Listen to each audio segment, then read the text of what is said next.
ਕੋਟਕਪੂਰਾ ਗੋਲੀकांड ਮਾਮਲਾ ਚੰਡੀਗੜ੍ਹ ਤਬਦੀਲ ਹੋਣ ਤੇ ਸੁਖਰਾਜ ਸਿੰਘ ਨਿਆਮੀਵਾਲਾ ਦਾ ਪ੍ਰਤੀਕਰਮ। ਪਾਠੀ ਸਿੰਘਾਂ ਵੱਲੋਂ ਐਸਜੀਪੀਸੀ ਤੇ ਭ੍ਰਿਸ਼ਟਾਚਾਰ ਦੇ ਇਲਜ਼ਾਮ। ਖਾਲਸਾ ਸਾਜਨਾ ਦਿਵਸ ਮੌਕੇ ਗੁਰਦੁਆਰਾ ਸਾਹਿਬਾਨਾਂ ਦੇ ਦਰਸ਼ਨਾਂ ਲਈ ਸਿੱਖ ਸ਼ਰਧਾਲੂਆਂ ਦਾ ਜਥਾ ਪਾਕਿਸਤਾਨ ਰਵਾਨਾ। 24 ਘੰਟੇ ਚ ਇਨਸਾਫ ਦੇਣ ਵਾਲੇ 4.5 ਸਾਲ ਵਿੱਚ ਕੇਸ ਬਦਲ ਕੇ ਲੈ ਕੇ ਗਏ ਆ। ਹਜੇ ਤੱਕ ਚਲਾਨ ਪੇਸ਼ ਨਹੀਂ ਕੀਤੇ ਗਏ, ਜਾਂਚਾਂ ਪੂਰੀਆਂ ਨਹੀਂ ਕੀਤੀਆਂ ਗਈਆਂ। ਤੁਸੀਂ ਕਿਵੇਂ ਦੋਸ਼ੀਆਂ ਨੂੰ ਸਜ਼ਾ ਦੇ ਦਿਓਗੇ? ਬਰਗਾੜੀ ਬੇਅਦਬੀ ਮਾਮਲੇ ਵਿੱਚ ਇਨਸਾਫ ਦੀ ਲੜਾਈ ਲੜ ਰਹੇ ਸੁਖਰਾਜ ਸਿੰਘ ਨਿਆਮੀਵਾਲਾ ਵੱਲੋਂ ਹਾਈ ਕੋਰਟ ਦੇ ਤਾਜ਼ਾ ਫੈਸਲੇ ਤੇ ਤਿੱਖਾ ਪ੍ਰਤੀਕਰਮ ਦਿੱਤਾ ਗਿਆ ਹੈ। ਉਹਨਾਂ ਕਿਹਾ ਕਿ ਜਿਹੜੀ ਗੱਲ ਉਹ ਪਹਿਲੇ ਦਿਨ ਤੋਂ ਕਰਦੇ ਆ ਰਹੇ ਸਨ, ਅੱਜ ਉਹ ਹੋਰ ਵੀ ਸਪਸ਼ਟ ਹੋ ਗਈ ਹੈ ਕਿ 2015 ਦੇ ਬੇਅਦਬੀ ਮਾਮਲਿਆਂ ਵਿੱਚ ਭਗਵੰਤ ਮਾਨ ਸਰਕਾਰ ਇਨਸਾਫ ਦੇਣ ਦੀ ਬਜਾਏ ਮਿਲੀ ਭੁਗਤ ਦੇ ਤਹਿਤ ਕੰਮ ਕਰ ਰਹੀ ਹੈ। ਸੁਖਰਾਜ ਸਿੰਘ ਨੇ ਦੋਸ਼ ਲਗਾਇਆ ਕਿ ਸਰਕਾਰ ਦੀ ਇਹ ਕਾਰਵਾਈ ਡੇਰਾ ਮੁਖੀ ਰਾਮ ਰਹੀਮ ਦੇ ਹੱਕ ਵਿੱਚ ਦਿਖਾਈ ਦੇ ਰਹੀ ਹੈ। ਉਹਨਾਂ ਦੇ ਮੁਤਾਬਕ ਇਸ ਮਿਲੀ ਭੁਗਤ ਕਾਰਨ ਹੀ ਕੇਸਾਂ ਵਿੱਚ ਕਾਰਵਾਈ ਅੱਗੇ ਨਹੀਂ ਵਧੀ, ਸਗੋਂ ਦੋਸ਼ੀਆਂ ਨੂੰ ਬਚਾਉਣ ਦੀ ਕੋਸ਼ਿਸ਼ ਕੀਤੀ ਗਈ ਹੈ।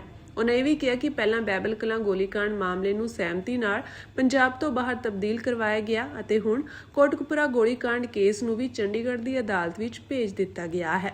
ਸੁਖਰਾਜ ਸਿੰਘ ਨੇ ਕਿਹਾ ਕਿ ਨਾਮਜ਼ਦਗੀ ਅਤੇ ਗਵਾਹਾਂ ਦੇ ਬਿਆਨਾਂ ਦੇ ਬਾਵਜੂਦ ਵੀ ਡੇਰਾ ਮੁਖੀ ਖਿਲਾਫ ਨਾ ਤਾਂ ਮੁਕੱਦਮਾ ਚਲਾਉਣ ਦੀ ਪ੍ਰਵਾਨਗੀ ਦਿੱਤੀ ਗਈ ਅਤੇ ਨਾ ਹੀ ਪੁੱਛਗਿੱਛ ਲਈ ਕੋਈ ਸੰਮਨ ਜਾਰੀ ਕੀਤਾ ਗਿਆ।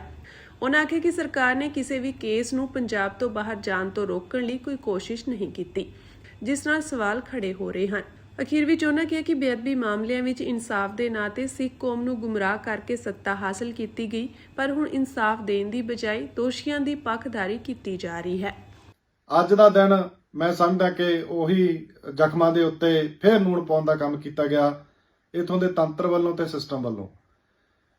ਮੈਂ ਛੋਟੇ ਸ਼ਬਦਾਂ ਦੇ ਵਿੱਚ ਇੱਕੋ ਗੱਲ ਕਹਿਣੀ ਚਾਹੁੰਦਾ ਕਿ ਜਿਹੜੀ ਸਰਕਾਰ 24 ਘੰਟੇ 'ਚ ਇਨਸਾਫ ਦੇਣ ਦਾ ਕਹਿ ਕੇ ਪੰਜਾਬ ਦੇ ਲੋਕਾਂ ਨੂੰ ਪੰਜਾਬ ਦੇ ਵਿੱਚ ਰਾਜ ਕਰ ਰਹੀ ਹੈ, ਉਸ ਮੁੱਦੇ ਦੇ ਉੱਤੇ ਆਈ ਹੈ ਜਿਹੜਾ ਹਰ ਇੱਕ ਵਿਅਕਤੀ ਦਾ ਦਰਦ ਸੀ।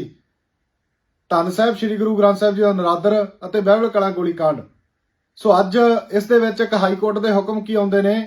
ਉਹ ਇਹ ਆਉਂਦੇ ਨੇ ਕਿ ਇੱਥੋਂ ਦੇ ਜਿਹੜੇ ਕੇਸ ਆ, ਜਿੰਨੇ ਵੀ ਕੇਸ ਕੋਟਕਪੂਰੇ ਦੇ ਨਾਲ ਰਿਲੇਟਡ ਸੀਗੇ, ਚਾਹੇ ਬਹਿਬਲ ਕਲਾਂ ਗੋਲੀकांड ਦੀ ਗੱਲ ਆ, ਚਾਹੇ ਕੋਟਕਪੂਰੇ ਗੋਲੀकांड ਦੀ ਗੱਲ ਆ, ਉਹ ਸਾਰਿਆਂ ਨੂੰ ਇੱਥੋਂ ਤਬਦੀਲ ਕਰਕੇ ਪੰਜਾਬ ਤੋਂ ਬਾਹਰ ਸ਼ਿਫਟ ਕਰ ਦਿੱਤਾ ਗਿਆ, ਭਾਵ ਚੰਡੀਗੜ੍ਹ ਸ਼ਿਫਟ ਕਰ ਦਿੱਤਾ। ਤਾਂ ਮੈਂ ਸਰਕਾਰ ਨੂੰ ਇੱਕ ਸਵਾਲ ਕਰਨਾ, ਜੇ ਤੁਸੀਂ ਇਹੀ ਕੁਝ ਕਰਨਾ ਸੀ, ਜੇ ਤੁਹਾਡੀ ਮਨਸ਼ਾ ਹੀ ਇਦਾਂ ਦੀ ਸੀਗੀ, ਸਾਡੇ ਗਵਾਹਾਂ ਨੂੰ ਪਰੇਸ਼ਾਨੀ ਹੀ ਕਰਨਾ ਸੀਗਾ ਇੰਨੀ ਦੂਰ ਕੇਸ ਨੂੰ ਲਿਜਾ ਕੇ, ਤਾਂ ਤੁਸੀਂ ਜਦੋਂ ਆਏ ਸੀ ਤੁਸੀਂ ਉਦੋਂ ਹੀ ਲੈ ਜਾਂਦੇ, ਕਿਉਂਕਿ ਤੁਹਾਡੇ ਵਕੀਲ ਉੱਥੇ ਪਹਿਲਾਂ ਡਿਨਾਈ ਕਰਦੇ ਰਹੇ ਆ, ਤਾਂ ਤੁਸੀਂ ਉਹਦੀ ਹਾਮੀ ਭਰ ਦਿੰਦੇ। ਅੱਜ ਵੀ ਤਾਂ ਹਾਮੀ ਭਰੀ ਆ। ਸੋ 4.5 ਸਾਲ ਦਾ ਸਮਾਂ ਬੀਤਣ ਤੋਂ ਬਾਅਦ ਤੁਸੀਂ ਇੱਕ ਕੇਸ ਹੀ ਟ੍ਰਾਂਸਫਰ ਕਰਾਇਆ, ਉਹ ਵੀ ਫਰੀਦਕੋਟ ਦੀ ਅਦਾਲਤ ਤੋਂ ਬਦਲ ਕੇ ਚੰਡੀਗੜ੍ਹ ਲੈ ਕੇ ਗਏ ਹੋ। ਤਾਂ ਮੈਂ ਇੱਥੇ ਇੱਕੋ ਇੱਕ ਸਵਾਲ ਕਰਨਾ ਚਾਹੁੰਦਾ, 24 ਘੰਟੇ 'ਚ ਇਨਸਾਫ ਦੇਣ ਵਾਲੇ 4.5 ਸਾਲ ਵਿੱਚ ਕੇਸ ਬਦਲ ਕੇ ਲੈ ਕੇ ਗਏ ਆ। ਹਜੇ ਤੱਕ ਚਲਾਨ ਪੇਸ਼ ਨਹੀਂ ਕੀਤੇ ਗਏ, ਜਾਂਚਾਂ ਪੂਰੀਆਂ ਨਹੀਂ ਕੀਤੀਆਂ ਗਈਆਂ। ਤੁਸੀਂ ਕਿਵੇਂ ਦੋਸ਼ੀਆਂ ਨੂੰ ਸਜ਼ਾ ਦੇ ਦਿਓਗੇ? ਸੋ ਮੇਰਾ ਇਹ ਸਭ ਤੋਂ ਵੱਡਾ ਇਹਨਾਂ ਰਾਜਨੀਤਿਕ ਲੋਕਾਂ ਨੂੰ ਸਵਾਲ ਆ ਕਿ ਜਿਹੜੇ ਵੱਡੀਆਂ ਡੀਂਗਾਂ ਮਾਰਦੇ ਨੇ ਕਿ ਅਸੀਂ ਇਹ ਛੇਤੀ ਇਨਸਾਫ ਕਰਾਂਗੇ, ਇਹਨਾਂ ਨੇ ਬੇਅਦਬੀ ਕਰਾਈ ਆ, ਇਹ ਬੇਅਦਬੀ ਕਰਨ ਵਾਲੇ ਆ। ਅਸੀਂ ਸਿਰਫ ਸਟੇਜਾਂ ਤੇ ਬੋਲ ਸਕਦੇ ਆ, ਜਿਵੇਂ ਤੁਹਾਡੇ ਇੱਕ ਐਮਐਲਏ ਨੇ ਬੜਾ ਲੋਕਾਂ ਨੂੰ ਪ੍ਰਚਾਰਿਆ ਸੀ ਬੋਲ ਕੇ ਕਿ ਇਦਾਂ ਕੁਝ ਹੋਣਾ ਚਾਹੀਦਾ। ਤਾਂ ਮੈਨੂੰ ਲੱਗਦਾ ਕਿ ਤੁਸੀਂ ਕਾਗਜ਼ੀ ਕਾਰਵਾਈ ਦੇ ਵਿੱਚ ਪੁਰਾਣੀਆਂ ਸਰਕਾਰਾਂ ਨੂੰ ਵੀ ਪਿੱਛੇ ਛੱਡ ਚੁੱਕੇ ਹੋ, ਕਿਉਂਕਿ ਉਹਨਾਂ ਦੇ ਮੁਕਾਬਲੇ ਵੀ ਤੁਸੀਂ ਕੁਝ ਨਹੀਂ ਕੀਤਾ। ਬਹਿਬਲ ਕਲਾਂ ਗੋਲੀकांड ਦਾ ਹਜੇ ਤੱਕ ਚਲਾਨ ਪੇਸ਼ ਨਹੀਂ ਹੋਇਆ, ਉੱਥੇ ਟ੍ਰਾਇਲ ਨਹੀਂ ਚੱਲਿਆ। ਕੋਟਕਪੂਰੇ ਦਾ ਕੇਸ ਅੱਜ ਤਬਦੀਲ ਹੋ ਗਿਆ, ਹਜੇ ਇਸ ਤੇ ਟ੍ਰਾਇਲ ਪਤਾ ਨਹੀਂ ਕਦੋਂ ਚੱਲਣਾ। ਸੋ ਮੈਂ ਪੰਜਾਬ ਦੇ ਲੋਕਾਂ ਨੂੰ ਕਹਿਣਾ ਚਾਹੁੰਦਾ ਕਿ ਆਪਾਂ ਇਹਨਾਂ ਦੀਆਂ ਗੱਲਾਂ 'ਚ ਆ ਕੇ ਇੰਨੇ ਵੀ ਭਾਵੁਕ ਨਾ ਹੋਇਆ ਕਰੀਏ ਕਿ ਸਾਨੂੰ ਸਾਡੇ ਮੁੱਦਿਆਂ ਦੇ ਉੱਤੇ ਖੁਦ ਗੱਲ ਕਰਨ ਦੀ ਲੋੜ ਆ। ਕਿਧਰੇ ਬੇਅਦਬੀ ਕਾਨੂੰਨ ਬਣਾਉਣ ਦੀ ਗੱਲ ਕਰਦੇ ਆ, ਕਿਧਰੇ ਦੋਸ਼ੀਆਂ ਨੂੰ ਸਜ਼ਾਵਾਂ ਦੇਣ ਦੀ ਗੱਲ ਕਰਦੇ ਆ, ਪਰ ਗਰਾਊਂਡ ਰਿਪੋਰਟ ਕੀ ਆਈ ਆ? 0। ਸੋ ਮੈਂ ਪੰਜਾਬ ਦੇ ਲੋਕਾਂ ਨੂੰ ਬੇਨਤੀ ਕਰੂੰਗਾ ਕਿ ਸਾਨੂੰ ਇਹਨਾਂ ਲੋਕਾਂ ਨੂੰ ਪਿੰਡਾਂ 'ਚ ਵੜਨ ਤੇ ਸਵਾਲ ਵੀ ਪੁੱਛਣੇ ਚਾਹੀਦੇ ਆ। ਜਿਹੜੇ ਮੁੱਦੇ ਨੂੰ ਲੈ ਕੇ ਸਰਕਾਰ ਬਣਾਈ ਸੀ, ਉਸ ਮੁੱਦੇ ਪ੍ਰਤੀ ਇਹਨਾਂ ਦੇ ਅੱਜ 94-95 ਐਮਐਲਏ ਆ, ਕਿਹੜਾ ਉੱਤੇ ਸੀਰੀਅਸ ਆ? ਸਿਰਫ ਆਪਣੀਆਂ ਸਿਆਸੀ ਰੋਟੀਆਂ ਸੇਕਣ ਲਈ ਸਟੇਜਾਂ ਦੇ ਉੱਤੇ ਪ੍ਰਚਾਰਿਆ ਜਾ ਰਿਹਾ, ਪਰ ਉਹਦੇ ਕਾਗਜ਼ੀ ਕਾਰਵਾਈ ਦੀ ਗੱਲ ਕਰੀਏ, ਹਜੇ ਤੱਕ ਕਿਸੇ ਦੋਸ਼ੀ ਨੂੰ ਸਖਤ ਸਜ਼ਾ ਨਹੀਂ ਹੋਈ, ਟ੍ਰਾਇਲ ਨਹੀਂ ਚੱਲੇ, ਜਾਂਚਾਂ ਪੂਰੀਆਂ ਨਹੀਂ ਹੋਈਆਂ, ਤੇ ਇਨਸਾਫ ਦੀ ਆਸ ਇਹਨਾਂ ਤੋਂ ਕਿੱਥੋਂ ਰੱਖ ਸਕਦੇ ਹਾਂ? ਅਸੀਂ 16 ਅਪ੍ਰੈਲ ਨੂੰ ਸ਼੍ਰੋਮਣੀ ਗੁਰਦੁਆਰਾ ਪ੍ਰਬੰਧਕ ਕਮੇਟੀ ਦੇ ਮੁੱਖ ਦਫ਼ਤਰ ਤੇਜਾ ਸਿੰਘ ਸਮੁੰਦਰੀ ਹਾਲ ਵਿਖੇ ਅਸੀਂ ਰੋਸ ਪ੍ਰਦਰਸ਼ਨ ਵੀ ਕਰ ਰਹੇ ਹਾਂ, ਜਿਸ ਦੇ ਨਾਲ ਹੀ ਅਸੀਂ ਮਰਨ ਵਰਤ ਤੇ ਬੈਠ ਰਹੇ ਹਾਂ ਜੀ। ਪਾਠੀ ਸਿੰਘਾਂ ਦੇ ਪ੍ਰਧਾਨ ਗੁਰਮੁਖ ਸਿੰਘ ਅਮੀ ਸ਼ਾਹ ਅਤੇ ਹੋਰ ਪਾਠੀ ਸਿੰਘਾਂ ਵੱਲੋਂ ਸ਼੍ਰੋਮਣੀ ਗੁਰਦੁਆਰਾ ਪ੍ਰਬੰਧਕ ਕਮੇਟੀ ਦੇ ਪ੍ਰਬੰਧਾਂ ਅਤੇ ਅਧਿਕਾਰੀਆਂ ਵਿਰੁੱਧ ਮੋਰਚਾ ਖੋਲ੍ਹ ਦਿੱਤਾ ਗਿਆ ਹੈ। ਇੱਕ ਅਹਿਮ ਮੀਟਿੰਗ ਤੋਂ ਬਾਅਦ ਪੱਤਰਕਾਰਾਂ ਨਾਲ ਗੱਲਬਾਤ ਕਰਦਿਆਂ ਪ੍ਰਧਾਨ ਅਮੀ ਸ਼ਾਹ ਨੇ ਐਲਾਨ ਕੀਤਾ ਕਿ ਜੇਕਰ ਅਖੰਡ ਪਾਠੀ ਸਿੰਘਾਂ ਦੇ ਮਸਲੇ ਹੱਲ ਨਾ ਕੀਤੇ ਗਏ ਤਾਂ ਉਹ 16 ਤਰੀਕ ਨੂੰ ਸ਼੍ਰੋਮਣੀ ਕਮੇਟੀ ਦੇ ਮੁੱਖ ਦਫ਼ਤਰ ਤੇਜਾ ਸਿੰਘ ਸਮੁੰਦਰੀ ਹਾਲ ਵਿਖੇ ਮਰਨ ਵਰਤ ਤੇ ਬੈਠਣਗੇ। ਪ੍ਰਧਾਨ ਨੇ ਦੋਸ਼ ਲਗਾਇਆ ਕਿ ਕਮੇਟੀ ਨੂੰ ਵਾਰ-ਵਾਰ ਮੰਗ ਪੱਤਰ ਸੌਂਪਣ ਦੇ ਬਾਵਜੂਦ ਪਾਠੀ ਸਿੰਘਾਂ ਦੀਆਂ ਮੁਸ਼ਕਲਾਂ ਵੱਲ ਧਿਆਨ ਨਹੀਂ ਦਿੱਤਾ ਜਾ ਰਿਹਾ। ਉਨ੍ਹਾਂ ਕਿਹਾ ਕਿ ਸ਼੍ਰੀ ਦਰਬਾਰ ਸਾਹਿਬ ਦੇ ਕਮਰਾ ਨੰਬਰ 26 ਅਤੇ ਗੁਰਦੁਆਰਾ ਸ਼ਹੀਦਗੰਜ ਬਾਬਾ ਦੀਪ ਸਿੰਘ ਜੀ ਵਿਖੇ ਵਾਪਰੀਆਂ ਘਟਨਾਵਾਂ ਵਿੱਚ ਸਿਰਫ ਪਾਠੀ ਸਿੰਘਾਂ ਨੂੰ ਦੋਸ਼ੀ ਬਣਾ ਕੇ ਫਾਰਗ ਕਰ ਦਿੱਤਾ ਗਿਆ, ਜਦਕਿ ਮੌਕੇ ਤੇ ਮੌਜੂਦ ਜ਼ਿੰਮੇਵਾਰ ਇੰਚਾਰਜਾਂ ਅਤੇ ਅਧਿਕਾਰੀਆਂ ਤੇ ਕੋਈ ਕਾਰਵਾਈ ਨਹੀਂ ਹੋਈ। ਉਨ੍ਹਾਂ ਮੰਗ ਕੀਤੀ ਕਿ ਨਜਾਇਜ਼ ਤੌਰ ਤੇ ਕੱਢੇ ਗਏ ਸਿੰਘਾਂ ਨੂੰ ਤੁਰੰਤ ਬਹਾਲ ਕੀਤਾ ਜਾਵੇ। ਇਸ ਦੌਰਾਨ ਪਾਠੀ ਪ੍ਰਗਟ ਸਿੰਘ ਨੇ ਭਰਤੀ ਪ੍ਰਕਿਰਿਆ ਤੇ ਗੰਭੀਰ ਸਵਾਲ ਚੁੱਕਦਿਆਂ ਭ੍ਰਿਸ਼ਟਾਚਾਰ ਤੇ ਇਲਜ਼ਾਮ ਵੀ ਲਗਾਏ। ਉਨ੍ਹਾਂ ਦੱਸਿਆ ਕਿ ਪੌਣੇ 2 ਸਾਲ ਡਿਊਟੀ ਕਰਨ ਦੇ ਬਾਵਜੂਦ ਉਨ੍ਹਾਂ ਨੂੰ ਟੈਸਟ ਵਿੱਚ ਫੇਲ ਕਰ ਦਿੱਤਾ ਗਿਆ ਅਤੇ ਡਿਊਟੀ ਜਾਰੀ ਰੱਖਣ ਲਈ ਕਥਿਤ ਤੌਰ ਤੇ ਪੈਸਿਆਂ ਦੀ ਮੰਗ ਕੀਤੀ ਗਈ। ਮਜਬੂਰੀ ਬਸ ਪੈਸੇ ਦੇਣ ਦੇ ਬਾਵਜੂਦ ਹੁਣ ਉਨ੍ਹਾਂ ਨੂੰ ਡਿਊਟੀ ਤੋਂ ਫਾਰਗ ਕਰ ਦਿੱਤਾ ਗਿਆ ਹੈ। ਉਨ੍ਹਾਂ ਨੇ ਚੇਤਾਵਨੀ ਦਿੱਤੀ ਕਿ ਜੇਕਰ ਉਨ੍ਹਾਂ ਨੂੰ ਇਨਸਾਫ ਨਾ ਮਿਲਿਆ ਤਾਂ ਆਉਣ ਵਾਲੇ ਦਿਨਾਂ ਵਿੱਚ ਉਨ੍ਹਾਂ ਅਧਿਕਾਰੀਆਂ ਦੇ ਨਾਮ ਜਨਤਕ ਕਰਨਗੇ ਜਿਨ੍ਹਾਂ ਨੇ ਭਰਤੀ ਦੇ ਨਾਂ ਤੇ ਰਿਸ਼ਵਤ ਲਈ ਹੈ। ਪਾਠੀ ਸਿੰਘਾਂ ਦੇ ਇਸ ਤਿੱਖੇ ਰੁਖ ਨੇ ਸ਼੍ਰੋਮਣੀ ਕਮੇਟੀ ਦੇ ਪ੍ਰਬੰਧਕੀ ਢਾਂਚੇ ਵਿੱਚ ਹਲਚਲ ਪੈਦਾ ਕਰ ਦਿੱਤੀ ਹੈ। ਸਭ ਤੋਂ ਪਹਿਲਾਂ ਸਾਡੀ ਇਹ ਮੰਗ ਆ ਕਿ ਜਿਸ ਤਰ੍ਹਾਂ ਮੁਲਾਜ਼ਮ ਜਿਹੜੇ ਸਾਡੇ ਵੀਰ ਆ ਉਹਨਾਂ ਨੂੰ ਮੈਡੀਕਲ ਇੰਸ਼ੋਰੈਂਸ ਮਿਲਦੀ ਆ, ਇਹ ਅਖੰਡ ਪਾਠੀ ਸਿੰਘ ਵਾਸਤੇ ਬਹੁਤ ਜ਼ਰੂਰੀ ਆ, ਕਿਉਂਕਿ ਅਖੰਡ ਪਾਠੀ ਸਿੰਘ ਦਾ ਗੁਜ਼ਾਰਾ ਤੇ ਪਹਿਲਾਂ ਹੀ ਡਿਊਟੀਆਂ ਦਾ ਕਰਕੇ ਬੜਾ ਮੁਸ਼ਕਲ ਚੱਲ ਰਿਹਾ ਆ। ਜੇਕਰ ਕੋਈ ਅਖੰਡ ਪਾਠੀ ਸਿੰਘ ਬਿਮਾਰ ਹੋ ਜਾਂਦਾ ਉਹਦੇ ਲਈ ਆਪਣਾ ਇਲਾਜ ਕਰਾਉਣਾ ਬੜਾ ਮੁਸ਼ਕਲ ਹੋ ਜਾਂਦਾ ਆ, ਔਰ ਇਸ ਕਰਕੇ ਅਸੀਂ ਚਾਹੁੰਦੇ ਕਿ ਉਹਦਾ ਮੈਡੀਕਲ ਹੋ ਜੇ। ਜੇਕਰ ਰੱਬ ਨਾ ਕਰੇ, ਪ੍ਰਮਾਤਮਾ ਨਾ ਕਰੇ, ਅਖੰਡ ਪਾਠੀ ਸਿੰਘ ਬਿਮਾਰ ਹੋ ਜਾਂਦਾ, ਇਸ ਮੈਡੀਕਲ ਇੰਸ਼ੋਰੈਂਸ ਵਿੱਚੋਂ ਆਪਣਾ ਇਲਾਜ ਕਰਵਾ ਸਕੇ ਜੀ। ਤੇ ਇਸ ਦੇ ਨਾਲ ਹੀ ਸਾਡੀਆਂ ਮੰਗਾਂ ਨੇ ਕਿ ਜਿਸ ਤਰ੍ਹਾਂ ਅਖੰਡ ਪਾਠੀ ਸਿੰਘਾਂ ਨੂੰ ਨਜਾਇਜ਼ ਪਰੇਸ਼ਾਨ ਕਰਨਾ ਉਹ ਬੰਦ ਕਰ ਦਿੱਤਾ ਜਾਵੇ। ਜਿਸ ਤਰ੍ਹਾਂ ਕਿ ਅਸੀਂ ਕਹਿੰਦੇ ਸੀ ਕਿ ਅਖੰਡ ਪਾਠੀ ਸਿੰਘਾਂ ਦੇ ਜਿਵੇਂ ਹੋਰ ਅਖੰਡ ਪਾਠੀ ਸਿੰਘਾਂ ਨੂੰ ਪੱਕਿਆਂ ਜਾਂ ਰੈਗੂਲਰ ਕੀਤਾ ਜਾਵੇ, ਕਿਉਂਕਿ ਇੱਕ ਅਖੰਡ ਪਾਠੀ ਸਿੰਘ ਇੱਥੇ ਦਿਹਾੜੀ ਦੇ ਤੌਰ ਤੇ ਜਿਹੜੀਆਂ ਸੇਵਾਵਾਂ ਆਪਣੀਆਂ ਨਿਭਾ ਰਹੇ ਨੇ। ਇਸ ਕਰਕੇ ਸਾਡੀਆਂ ਮੰਗਾਂ ਕਿ ਅਖੰਡ ਪਾਠੀ ਸਿੰਘਾਂ ਦੀਆਂ ਜਿੰਨੀਆਂ ਮੰਗਾਂ ਉਹ ਪ੍ਰਵਾਨ ਕੀਤੀਆਂ ਜਾਣ।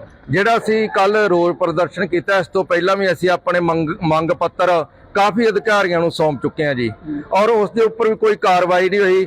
ਅਸੀਂ ਚਾਹੁੰਦੇ ਹਾਂ ਕਿ ਜਿਹੜਾ ਕੋਈ ਵੀ ਫੈਸਲਾ ਆ ਜਾਂ ਕੋਈ ਵੀ ਮਸਲਾ ਆ ਉਸ ਦਾ ਮਿਲ ਬੈਠ ਕੇ ਹੱਲ ਹੋ ਜਾਵੇ। ਜੇਕਰ ਅਸੀਂ ਕੋਈ ਵੀ ਸੰਘਰਸ਼ ਕਰਦੇ ਹਾਂ ਇਹਦੇ ਨਾਲ ਸਾਡੀ ਸਾਰਿਆਂ ਦੀ ਜਿਹੜੀ ਆ ਹੀਣਤਾ ਹੁੰਦੀ ਹੈ, ਸਭ ਦੀ ਬਦਨਾਮੀ ਹੁੰਦੀ ਹੈ ਜੀ। ਅਪ੍ਰੈਲ ਨੂੰ ਸ਼੍ਰੋਮਣੀ ਗੁਰਦੁਆਰਾ ਪ੍ਰਬੰਧਕ ਕਮੇਟੀ ਦੇ ਮੁੱਖ ਦਫ਼ਤਰ ਤੇਜਾ ਸਿੰਘ ਸਮੁੰਦਰੀ ਹਾਲ ਵਿਖੇ ਅਸੀਂ ਰੋਸ ਪ੍ਰਦਰਸ਼ਨ ਵੀ ਕਰ ਰਹੇ ਹਾਂ, ਜਿਸ ਦੇ ਨਾਲ ਹੀ ਅਸੀਂ ਮਰਨ ਵਰਤ ਤੇ ਬੈਠ ਰਹੇ ਹਾਂ ਜੀ।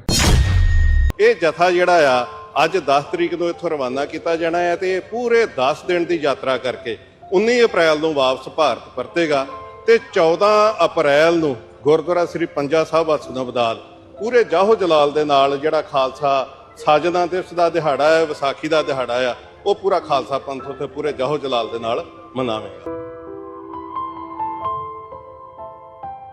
ਖਾਲਸਾ ਸਾਜਨਾ ਦਿਵਸ ਯਾਨੀ ਵਿਸਾਖੀ ਦੇ ਪਾਵਨ ਮੌਕੇ ਤੇ ਪਾਕਿਸਤਾਨ ਵਿਖੇ ਹੋਣ ਵਾਲੇ ਸਮਾਗਮਾਂ ਵਿੱਚ ਸ਼ਮੂਲੀਅਤ ਲਈ ਸ਼੍ਰੋਮਣੀ ਗੁਰਦੁਆਰਾ ਪ੍ਰਬੰਧਕ ਕਮੇਟੀ ਵੱਲੋਂ ਅੱਜ 1763 ਸਿੱਖ ਸ਼ਰਧਾਲੂਆਂ ਦਾ ਜਥਾ ਖਾਲਸਾਈ ਜੈਕਾਰਿਆਂ ਦੀ ਗੂੰਜ ਵਿੱਚ ਰਵਾਨਾ ਕੀਤਾ ਗਿਆ।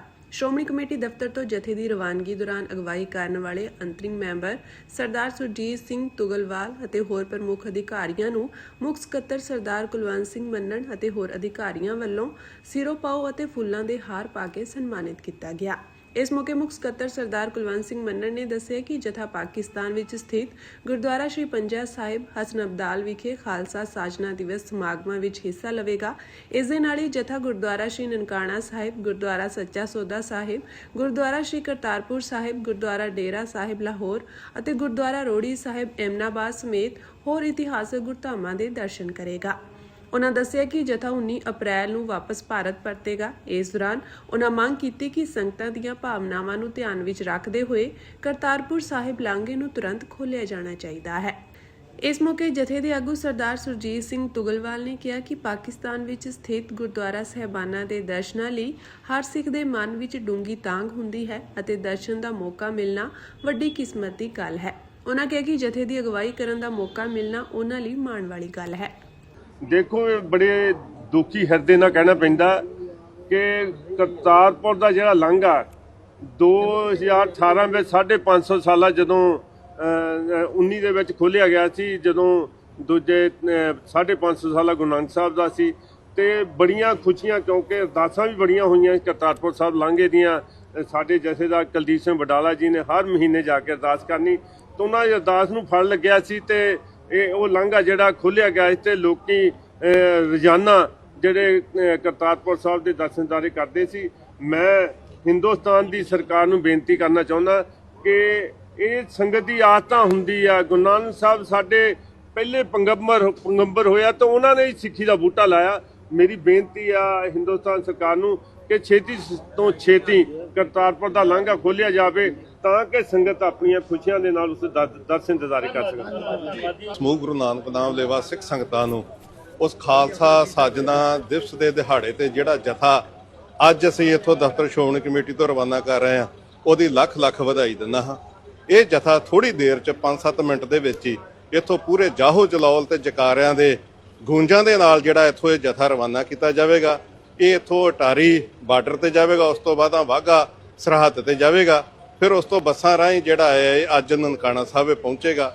ਇਹ ਜਥਾ ਜਿਹੜਾ ਆ ਅੱਜ 10 ਤਰੀਕ ਨੂੰ ਇੱਥੋਂ ਰਵਾਨਾ ਕੀਤਾ ਜਾਣਾ ਹੈ ਤੇ ਪੂਰੇ 10 ਦਿਨ ਦੀ ਯਾਤਰਾ ਕਰਕੇ 19 ਅਪ੍ਰੈਲ ਨੂੰ ਵਾਪਸ ਭਾਰਤ ਪਰਤੇਗਾ ਤੇ 14 ਅਪ੍ਰੈਲ ਨੂੰ ਗੁਰਦੁਆਰਾ ਸ੍ਰੀ ਪੰਜਾ ਸਾਹਿਬ ਹਸਨਬਦਾਲ ਪੂਰੇ ਜਾਹੋ ਜਲਾਲ ਦੇ ਨਾਲ ਜਿਹੜਾ ਖਾਲਸਾ ਸਾਜਨਾ ਦਿਵਸ ਦਾ ਦਿਹਾੜਾ ਹੈ, ਵਿਸਾਖੀ ਦਾ ਦਿਹਾੜਾ ਆ, ਉਹ ਪੂਰਾ ਖਾਲਸਾ ਪੰਥ ਉੱਥੇ ਪੂਰੇ ਜਾਹੋ ਜਲਾਲ ਦੇ ਨਾਲ ਮਨਾਵੇਗਾ। ਇਹ ਕੀਤਾ ਜੀ ਐਤਕੀ ਪਹਿਲੀ ਗੱਲ ਤਾਂ ਇਹ ਜਿਹੜਾ ਜਥਾ ਹੈ ਸਾਡਾ ਇਹ 1700 ਦਾ ਜਥਾ ਜਾ ਰਿਹਾ ਆ।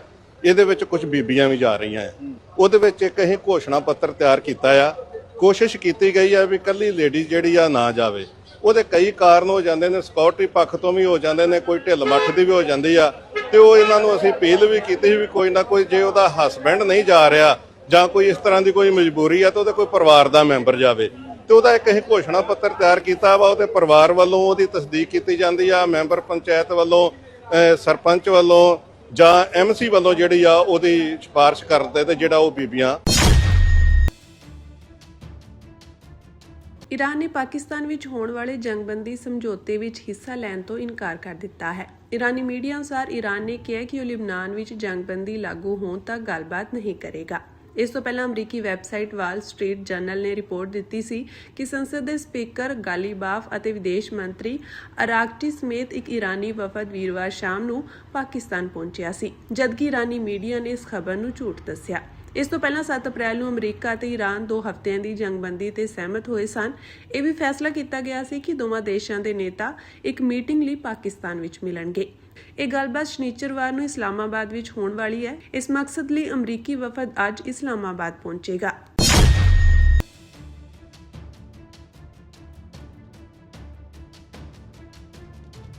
ਭਾਖੜਾ ਨਹਿਰ ਪ੍ਰਣਾਲੀ ਦੇ ਬਹੁਤ ਹੀ ਮਹੱਤਵਪੂਰਨ ਹਿੱਸੇ ਨੰਗਲ ਡੈਮ ਝੀਲ ਵਿੱਚ ਭਾਰੀ ਮਾਤਰਾ ਵਿੱਚ ਗਾਰ ਜਮ੍ਹਾਂ ਹੋ ਗਈ ਹੈ, ਜਿਸ ਕਾਰਨ ਇਸ ਵਿੱਚ ਪਾਣੀ ਸਟੋਰ ਕਰਨ ਦੀ ਸਮਰੱਥਾ ਲਗਭਗ 24% ਘਟ ਗਈ ਹੈ। ਇਸ ਬਦਲਾਅ ਨੇ ਉੱਤਰੀ ਭਾਰਤ ਵਿੱਚ ਪਾਣੀ ਦੀ ਸਪਲਾਈ ਅਤੇ ਪਣ ਬਿਜਲੀ ਉਤਪਾਦਨ ਤੇ ਪੈਣ ਵਾਲੇ ਲੰਮੇ ਸਮੇਂ ਦੇ ਪ੍ਰਭਾਵਾਂ ਬਾਰੇ ਚਿੰਤਾਵਾਂ ਪੈਦਾ ਕਰ ਦਿੱਤੀਆਂ ਹਨ।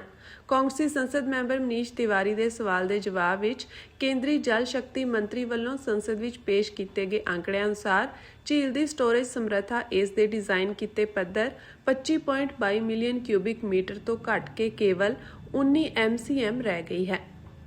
ਇਹ ਅੰਕੜਾ 6 MCM ਤੋਂ ਵੱਧ ਦੀ ਕਮੀ ਨੂੰ ਦਰਸਾਉਂਦਾ ਹੈ, ਜੋ ਕਿ ਉਸ ਝੀਲ ਲਈ ਇੱਕ ਬਹੁਤ ਹੀ ਵੱਡਾ ਨੁਕਸਾਨ ਹੈ, ਜੋ ਹੇਠਲੇ ਇਲਾਕਿਆਂ ਵਿੱਚ ਪਾਣੀ ਦੀ ਵੰਡ ਨੂੰ ਕੰਟਰੋਲ ਕਰਨ ਵਿੱਚ ਬਹੁਤ ਅਹਿਮ ਭੂਮਿਕਾ ਨਿਭਾਉਂਦੀ ਹੈ। ਨੰਗਲ ਡੈਮ ਝੀਲ ਨੰਗਲ ਹਾਈਡਲ ਚੈਨਲ ਨੂੰ ਪਾਣੀ ਦੀ ਸਪਲਾਈ ਕਰਦੀ ਹੈ, ਜੋ ਅੱਗੇ ਜਾ ਕੇ ਭਾਖੜਾ ਮੇਨ ਲਾਈਨ ਬਣ ਜਾਂਦੀ ਹੈ ਅਤੇ ਪੰਜਾਬ, ਹਰਿਆਣਾ ਤੇ ਦਿੱਲੀ ਦੀਆਂ ਪਾਣੀ ਦੀਆਂ ਲੋੜਾਂ ਪੂਰੀ ਕਰਦੀ ਹੈ।